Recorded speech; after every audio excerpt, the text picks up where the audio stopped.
Harper Audio presents A Time for Truth, Reigniting the Promise of America by Ted Cruz. Read by Jason Culp. Introduction read by Ted Cruz.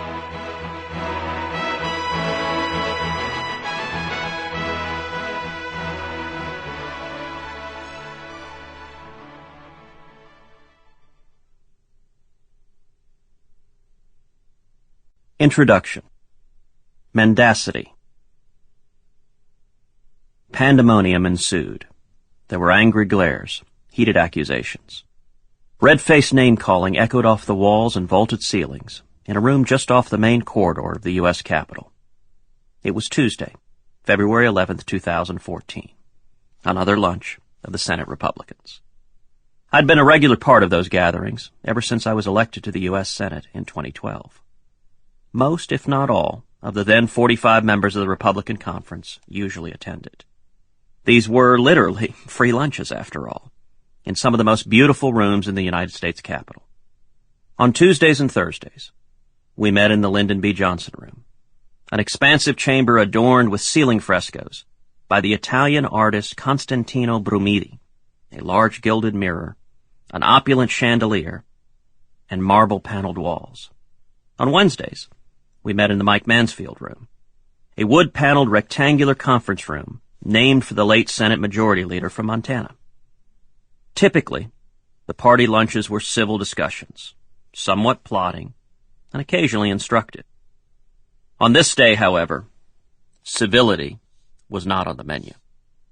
At this lunch, the duly elected members of the U.S. Senate, many who'd served in the august body for decades, were yelling. Not simply raising their voices or speaking loudly, but angrily yelling at their colleagues in the room who'd committed what I'd quickly come to learn was the cardinal sin of Washington, D.C., telling the truth. The events of that week provided yet another example of just how bad things in our nation's capital had become. The issue at hand was the federal debt ceiling. Periodically, it fell to the U.S. Congress to vote to raise the amount of debt the federal government can accumulate in order to continue its current spending levels. As a U.S. Senator, Democrat Barack Obama voted repeatedly against President George W. Bush's efforts to raise the debt ceiling, calling the need for such a vote a sign of failed leadership. In 2006, Obama had declared that increasing America's debt weakens us domestically and internationally. He added at one point that Washington is shifting the burden of bad choices today onto the backs of our children and grandchildren. America has a debt problem and a failure of leadership. Americans deserve better. This seemingly principled position changed dramatically when Obama won the presidency. This sadly is not surprising in Washington, D.C., a place where principles are fungible, often lasting only until the next election.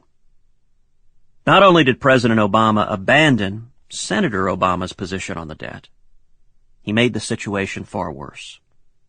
Never in the history of our country have we had a spender like Barack Obama. When the president took office, our debt was just over $10 trillion, itself a sizable figure. Today, the debt is over $18 trillion. Just think about that for a moment. It took 43 presidents nearly 220 years to accumulate $10 trillion in debt. In just 6 years, President Obama has almost doubled that. Our total debt is now larger than our entire economy.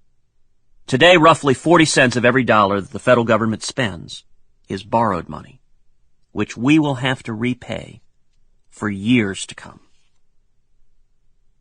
In the early months of 2014, President Obama was urging Democrats and Republicans to pass yet another increase of the debt ceiling so we could spend even more.